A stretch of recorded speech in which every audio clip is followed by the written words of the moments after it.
बिस्मिल्लाहिर्रहमानिर्रहीम। अस्सलाम वालेकुम। आज मैं आपके साथ सहरी में काम आने वाली कुछ मुफीद टिप्स शेयर करने जा रही हूँ। नंबर 1 है प्याज की शिद्दत को कम करने के लिए सहरी में नमक और मिर्चों वाले खानों से परहेज़ करें। कॉफ़ी या चाय का इस्तेमाल ना करें। रोज़ा के दौरान प्याज को कंट्रोल करने के लिए दही सबसे बेहतरीन चीज़ है। सहरी में दही या लस्सी का इस्तेमाल लाजमी करें। दही में 85% पानी होता है। इसके अलावा ये पोटाशियम, कैल्शियम और सोडियम से भरपूर होता है, जो आपको रोज़े की हालत में हाइड्रेट रखता है।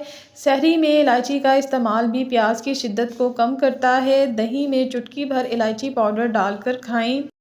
नंबर 2 पे है भूख की शिद्दत को कम करने के लिए सहरी में दही का इस्तेमाल लाजमी करें, क्योंकि ये ना सिर्फ प्यास को कम करता है बल्कि इसमें कैल्शियम की मौजूदगी आपको कमज़ोरी महसूस नहीं होने देती और आप सारा दिन फ्रेश रहते हैं। सहरी में सब्जियों और फलों का इस्तेमाल जैसे केला, खुबानी, सेब, इसके अलावा दलिया और गंदम के आटे की रोटी आपको भूख लगने से बचाते हैं, क्योंकि इनमें फ़ाइबर की मिकदार बहुत ज़्यादा होती है, जिससे आप जल्दी भूख महसूस नहीं करते। अगर सहरी में वक्त कम रह जाए तो खजूर खाएं, दही खा लें, दूध पी लें या लस्सी का इस्तेमाल लाजमी करें। केला खा लें। सहरी लाज़मी करें। अक्सर देखा गया है कि लोग काहली और सुस्ती के बायस सहरी नहीं करते। माहिरीन ने इस रवैये को इंतहाई गलत करार दिया है। इसकी वजह है कि आप शदीद थकान, सर दर्द, कमज़ोरी महसूस करते हैं और उनका कहना है कि सहरी ज़रूर करें और सहरी में ऐसे खानों का इंतखाब करें जिनमें कार्बोहाइड्रेट्स काफ़ी मिकदार में मौजूद होते हैं, जैसे रोटी और दालें वगैरह। अज़ान से 10 मिनट पहले ही खाना बंद कर दें। सहरी के फ़ौरन बाद ना सोएं, इससे मोटापा, तेज़ाबियत और बदहज़मी जैसे मसाइल का सामना करना पड़ सकता है। सहरी में ये सब चीज़ें ना खाएं।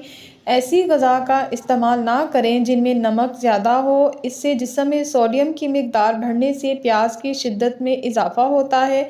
ऐसी चीज़ों का इस्तेमाल ना करें जिनमें चीनी ज़्यादा हो, क्योंकि इससे भी प्यास की शिद्दत में इजाफ़ा होता है।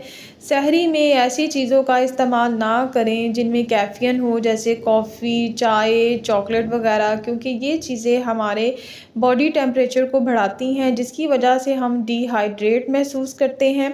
सहरी में आपने कम से कम 2 गिलास पानी ज़रूर पीना है, ताकि आपको पानी की कमी ना हो।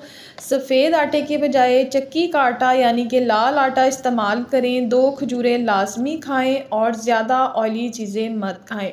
उम्मीद करती हूँ कि आपको मेरी ये वीडियो अच्छी लगी होगी। आपने वीडियो को लाइक ज़रूर करना है और शेयर करना है, और अगर मेरे चैनल को अभी तक सब्सक्राइब नहीं किया है तो मेरे चैनल को सब्सक्राइब कर दीजिएगा। शुक्रिया।